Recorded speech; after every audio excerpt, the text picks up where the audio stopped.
Good morning. I'm Joel Simon. I'm the executive director.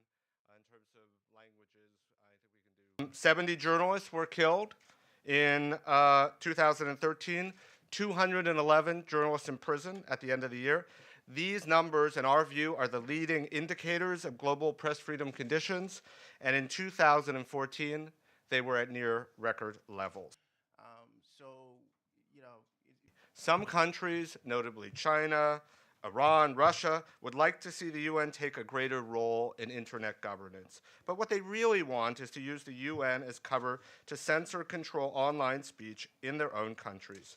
Instead, the US must defend and strengthen the multi-stakeholder model of internet governments. It should support the establishment of global norms limiting government surveillance and prohibiting censorship or prior restraint.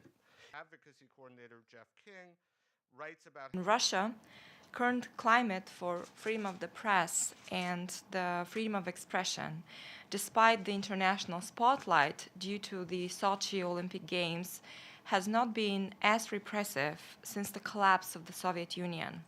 Russia has passed multiple legislations restricting freedom of the press and freedom of expression since Putin's third presidential inauguration. I'll ask Nina to say a few words. In Turkey, which for a second year in a row, there have been more jailed journalists than anywhere else in the world, 40 media representatives behind bars in retaliation for their work in all.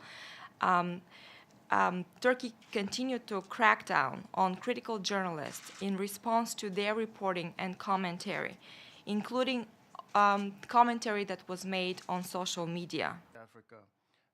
Advertising as a South Sudan, unfortunately, as the newest nation in Africa, it hasn't learned anything from the mistakes of other countries, and the country from the beginning has been trending towards getting more and more repressive. We have documented patterns of censorship, arbitrary arrests, closures of media outlets. Reporting on corruption is very risky. So the press is not free, but sometimes these